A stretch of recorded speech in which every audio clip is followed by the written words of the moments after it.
Okay, bro. I know you want me to do your USD, so I'm gonna go ahead and do this video first. You can see right here, we got the weekly chart. Only reason we're on here is to see a bigger view of the markets and exactly where they might be going. And I would say that's a pretty good range right there of where it's been. I mean, I'm not so worried about what happened over here, even though it did go above here. You see, it just came right back down, so it's not really a big deal for me right now. That's also some consolidation that I can mark up. As you can see, it's just moving sideways. So if I did mark that consolidation up, you'll have a good idea as to why the wicks are in that zone that I just made. If I go back to this, see where the wicks are at. See, they're in there because of that consolidation back to the left. So make sure you always look left just to really validate where your zones are at and why they're there. Like this right here, this wick. If I were to make a zone here, you can see that it's because of this right here, all over there. Yeah. Yeah. So yeah, let's say we got our, and I can move this down, it's no big deal. Let's say we got our weekly range. As you can see, it's our weekly range.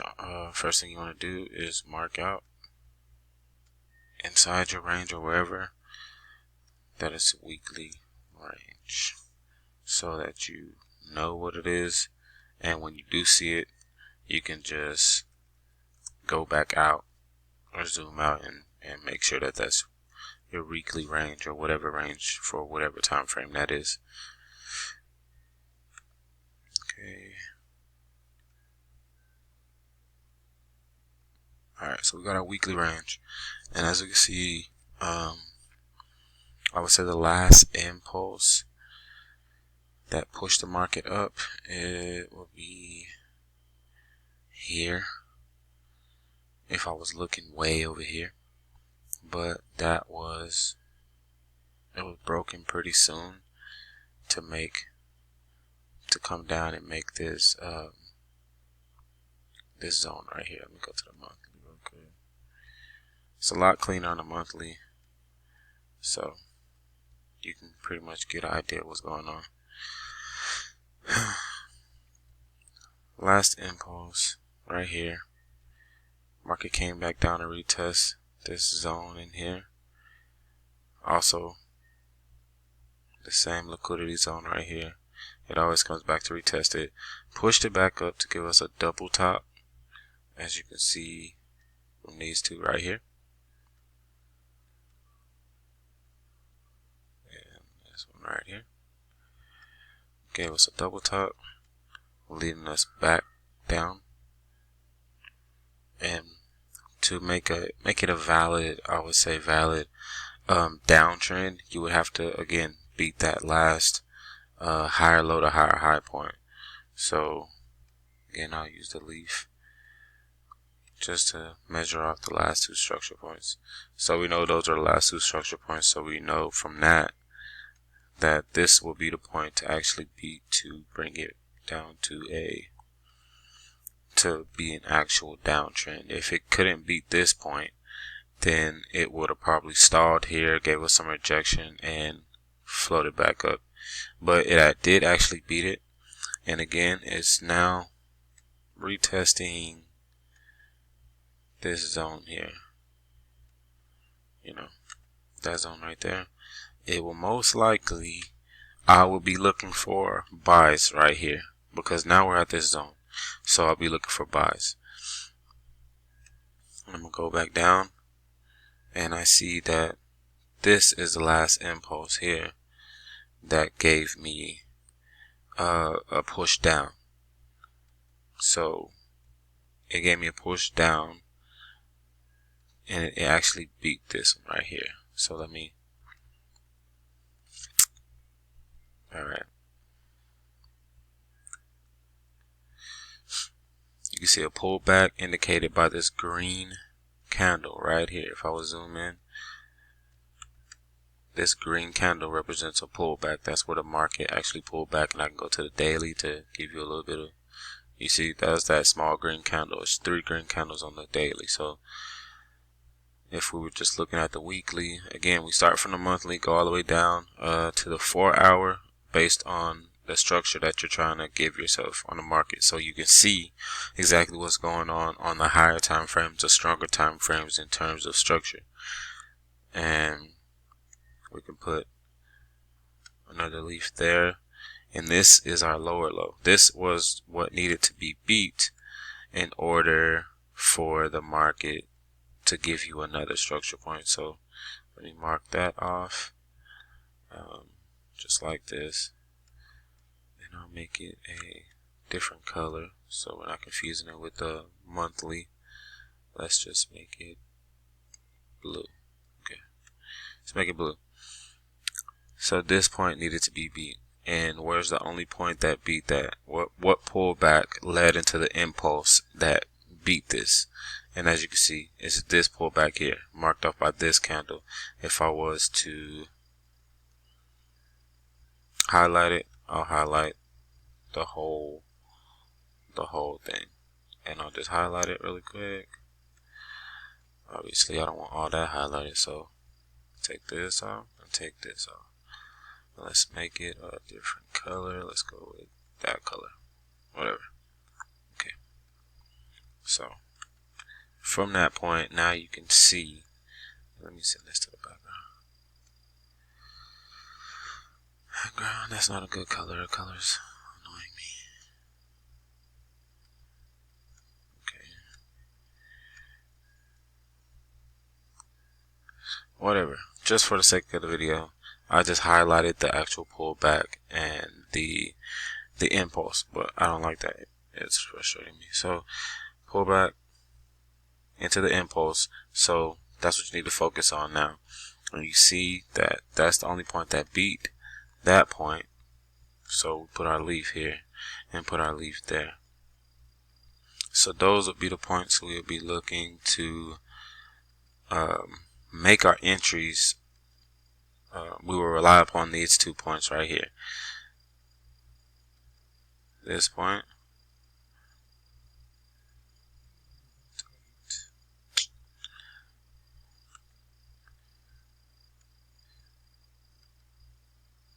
and this point.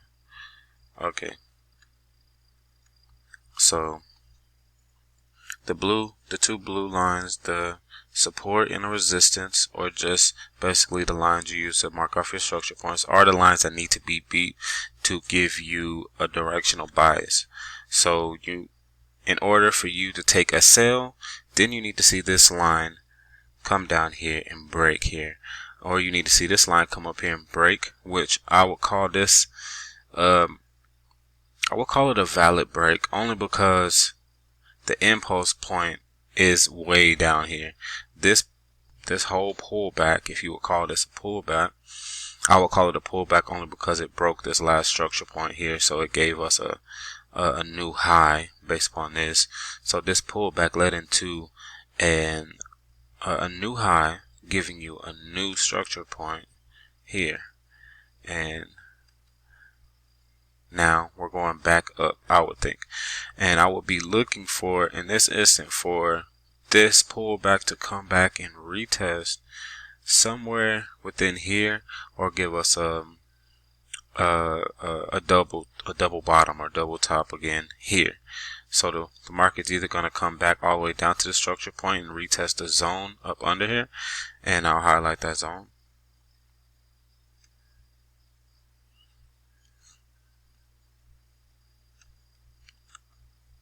or it's going to just come within here. Now that we got our directional bias based on our weekly time frame now, and I just remembered that I was on a monthly and I put weekly up here, so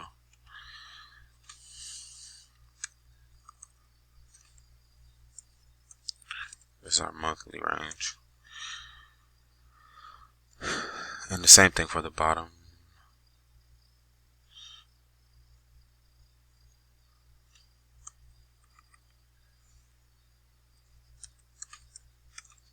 Okay, that was our monthly range. And we have our weekly range here. Alright. I'll just use this.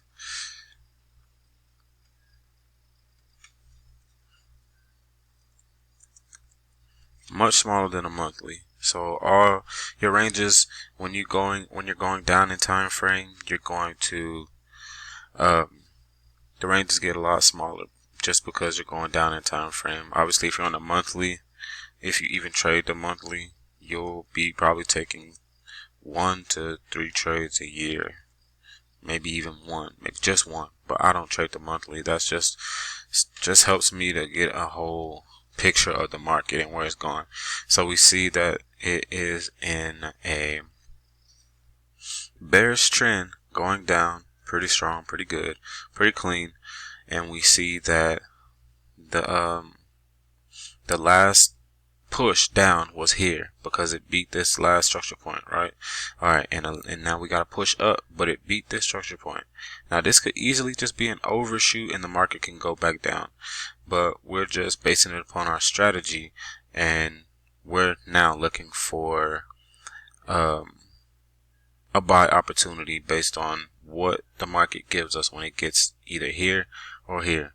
So now we got our weekly range. We go back down to the daily, and you can see it's trading within this range right here. And let me get rid of this line right here. So if you want it, you could tighten up your range. You can tighten it up a little bit, you know, give yourself something to look at that's a little bit cleaner than how I had it. But and always, as you go down, tighten up your ranges. That's something smart to do, because you don't want to be you don't want to have candles, a whole bunch of candles all up here and stuff that will confuse you in the end. So lighten that up a bit. Right. Let me just clone this here. Yep.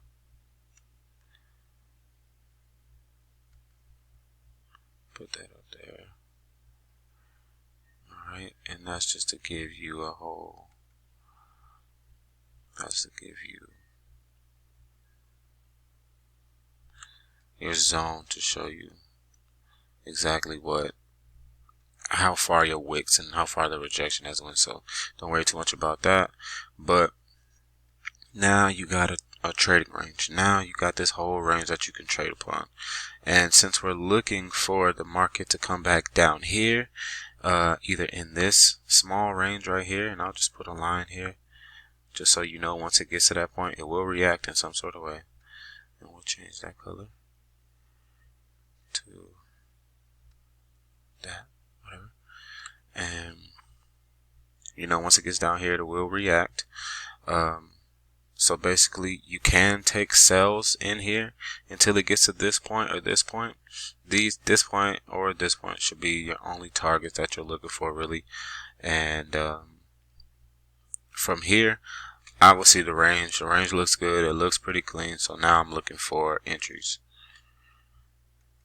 And we do the same thing. I will start from here. Okay, how much time do I got left? Okay, I got about 50 seconds left on this video, so I'm gonna do it real fast. This is what I would do. Actually, I see